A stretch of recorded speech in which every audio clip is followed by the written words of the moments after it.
Good evening. Today is Tuesday, March 29th, 2011. I'm Chrissy. And I'm Meek, and you're watching Scuttlebutt Spotlight. Today we have a special guest as promised on our preview, Reese. Good to be here. Thanks for inviting me, guys. I'm happy to have you. Great. The first story we're going to start out today is my hometown of Cleveland. Reese, what happened this week? Well, in Cleveland, a lady by the name of Rebecca Lanier celebrated her 119th birthday. 119 119 years. She's not even the oldest person in the world or in the United States because the Guinness Book of World Records will not recognize her birthday because she doesn't have a birth certificate. That's the crazy part. Why is there not a birth certificate? I don't know why she doesn't have a birth certificate, but I do know this. Miss Rebecca doesn't look like she's 80. She doesn't look like she's 90. So she's definitely telling the truth. She's up in age for sure. Her grandson is 61. Oh, yeah. She's outlived every family member of hers. So she's still trucking. I don't know why the Guinness Book is tripping on her. Yeah. But I tell you, Miss Rebecca, happy birthday from Scuttlebutt. That's right. And many more to come. Keep on pushing on. And she still has the right mind, her grandson. She does. She's doing good. She was walking in and out of the birthday party and everything. So congratulations. Happy birthday. Now, you're from Cleveland. Do you know her? Yeah, that's my aunt. Great. I think you're lying. Go ahead. No, she's not, but God bless her. Yeah. Our next story comes out of Waco, Texas. Apparently, there's a new restaurant. I love this story. And the name of the restaurant is Fat Ho Burger. All the way. All the way. Live and in charge. The Fat Ho Burger is up and running, and the line was out the door. Yeah, it was. Out the door. Maurice, okay, so when we going to Texas? Well, first of all, if you've ever been to Texas, everything is big in Texas. So why not have a big Fat Ho Burger?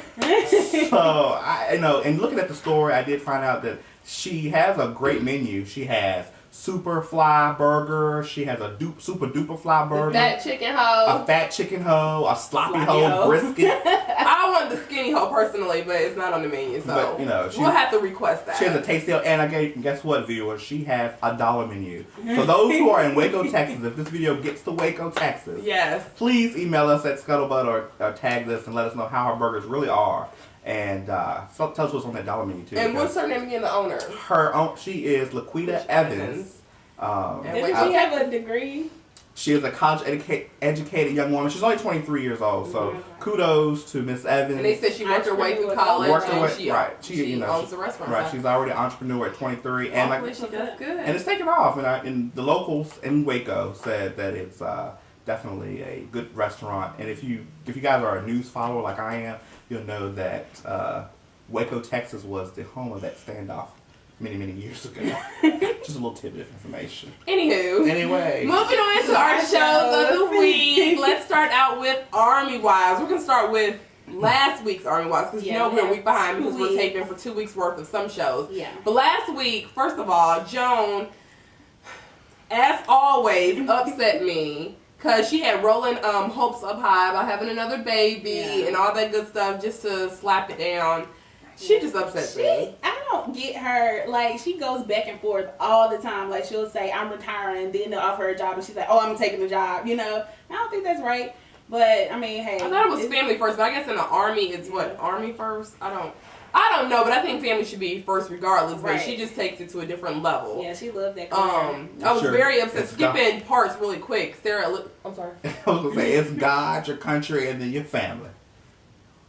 Oh, okay. That's what that must be how that works. Yeah. I was upset because skipping towards the middle of the show, Sarah Elizabeth had her interview at the school. Oh, yeah. And then, of course, us being the little bit of numbers of African Americans we are, I felt like she needed both parents there at the interview.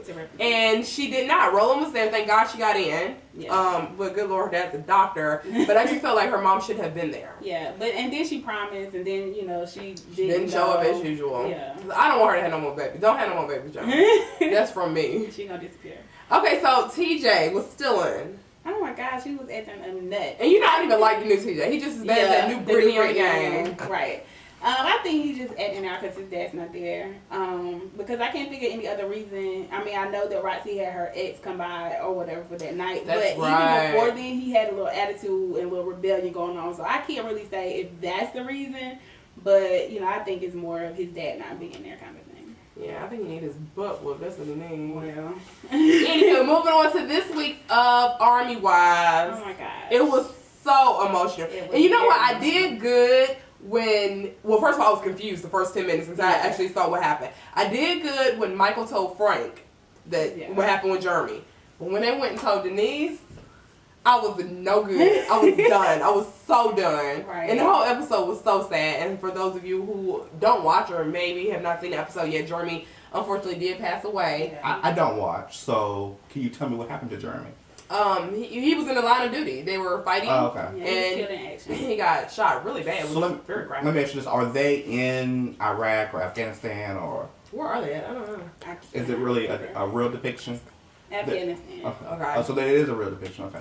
But it was brutal. It was brutal. And then I was, for the longest, I was confused if it was TJ. Trevor. I mean, Trevor, or if it was Jeremy. But then when they I passed the flag to Denise, I knew what it was. But I don't and know. that was sad because they got the news at the wedding, the bridal shower. Yeah, his fiance. I had forgotten all about her. Yeah, but they were all there. And actually, I thought it was Chase because where is Chase? Right. Where's Chase at? He said he was leaving Delta, and the next thing I know, he left with Delta, and we hadn't seen him. So actually, I thought it was him. Yeah. But I don't know. It was sad, so I definitely can't wait to see what happens next week. And shout out to all military families or anyone fighting in the Army, Navy, military, Air Force, all of them. My brother is in the Army, and I appreciate everything that you all do. It takes a lot to do that, especially the family sacrifice, especially wives and the mothers that are pregnant. It's hard. It's really, really hard. But we thank you for everything we do. And I love this show. I absolutely love it. Love it, love it, love it. Yeah. Okay, so moving on to the Real Housewives of OC. Okay, first of all, let's just start with the end. I was gonna say, let's just start at the end. Tamara.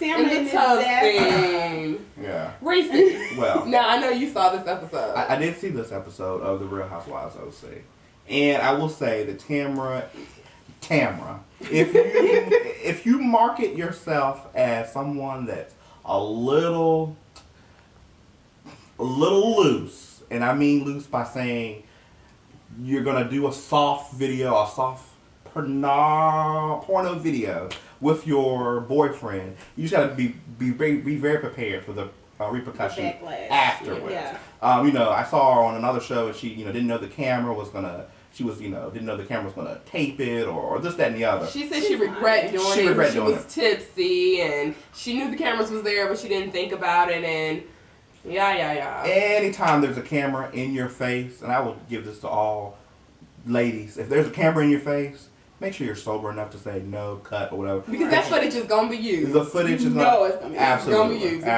Or cut the head off. Hey, not speaking from experience, but I'm just saying, cut the head off. I mean, so Kim learned they put the body on from your Ray head. J. Tamara, you'll soon learn too. Yeah. So. Chris Brown just got in trouble for that. I mean, did we not learn anything from that? Anywho. Yeah, but it was a still picture. Okay, so pictures, videos, and he took it himself. He took it himself. Yeah, he really did. He's trying to get fame. Alexis and her family went on vacation. All that luggage that they had, ridiculous. Everybody had 2 bags, 50 children, and they didn't need that. I think that all of them, all the OC wives, what I think is funny is that all of them are over the top in their own way. They are. Every single one of them, and I think they're rightfully so. I think these are the only group of the Real Housewives episodes that have true wealth. Beverly Hills is richer than OC. Oh yeah. I mean, but they don't have to flaunt it because it's just natural. Right. I mean, they hold diamonds in the intro. Yeah, I mean, right. It comes out their blood, so it's not even to be over the top because we already got it. Yeah. But OC's great. Her and her husband went to the jewelry store. $27,000 for 2 watches. I ain't even mad at you. If you got it, get it. Level. I mean, go for it. I'm not even mad. I don't know if I had that because I had that kind of money to spend on a watch. Would I do it on a watch? And then again, it's probably for TV too. Yeah, I figured. And I'm hard on watches, so I know I wouldn't spend $13,500 on one watch. Gretchen, I have to say, she said that Alexis lived on penis. Sorry. I was about to say something that Gretchen said about Slade's penis when they went to the luncheon with Peggy, but also she said that Alexis lived on Jesus Lane. Wow, so this is definitely going to be an episode that we have to put a PG-13 on. Oh yeah, I don't even know if children watch the episode. But Gretchen did give us a little tidbit of information about Slade's penis to let us know how that works for her.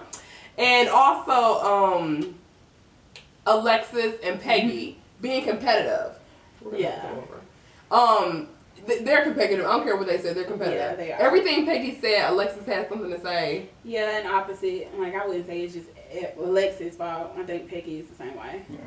Okay, so this week in OC, I sort of missed this week, but you two saw it. And Vicky and Tamara went on a trip. They went to Cabos, and Vicky was pretty much saying that it was her dating Tamara because of all the wrong that she did with her last season or whatever. So she's like gaining her friendship back, so they're kind of dating. And so it was wild. Tamara was doing body shots on the bar. Again, Vicky. Tamara. If you promote yourself in that way, that's how be prepared. Yeah. Absolutely. Right. And I'm sure you're a good girl, good Christian, wholesome woman. But body shots. Yeah. And you're a mother. Think about that. And Alexis also is starting a new line. Yeah, she's starting a dress line. Everybody's like, where did that come from or whatever. But, you know, she had some samples, and the dress that she put on, it was kind of cute. It was like a one-shoulder, big sleeve kind of dress. Kind of cute isn't like all the way cute. I mean, it was a pattern. You got to be into that kind of thing. Okay. So, yeah. Okay. I'll be It was alright. Yeah, that's pretty much it. Oh, no, okay. I'm about to say but my Peggy talked about postpartum depression that she had after having her kids, and she opened up about that, and she gave a really good interview. And they went on vacation. Peggy, her husband, and her kids, and her daughter actually cut herself, and Peggy had a freaking, like, she went crazy. How was her daughter? For some reason, I thought she had two small children. Yeah, she was little, but she cut her finger on the that's right. I did see that. Yeah, and so she made her husband take her to the doctor, even though she wasn't really bleeding anymore. So, like, she, you know, she went overboard. She's more with on it. top than me. Yeah. Well, I mean, there's a lot of things. Yeah. Yeah, I mean, once you have postpartum depression and then something like that happens, then of course you're gonna go overboard. So. Well, we will check out the ladies next week. Check them out. Love some OC. Okay, guys, we're gonna cut this and we're gonna come back to you with more shows in just a few seconds. Be back.